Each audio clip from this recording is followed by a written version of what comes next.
আজ চলে গিয়েছিলাম আড়ংঘাটা যুগল কিশোর মন্দিরে।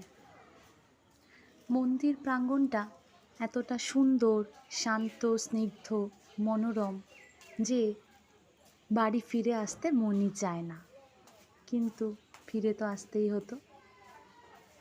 তো মন্দিরটা সম্বন্ধে আমার বিশেষ কোনো তথ্য জানা নেই, তবে দিদির বাড়ি থেকে যেহেতু গিয়েছিলাম, দিদির মুখ থেকেই শুনলাম এই মন্দিরটি প্রায় 150 বছরের বেশি পুরনো। এটি রাজা কৃষ্ণচন্দ্রের আমলে তৈরি করা।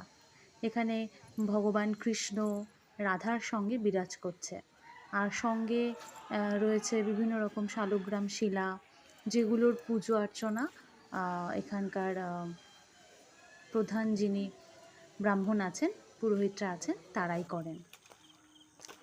আর তার পাশেই বয়ে চলেছে আমাদের চুনি নদী। ধন্যবাদ।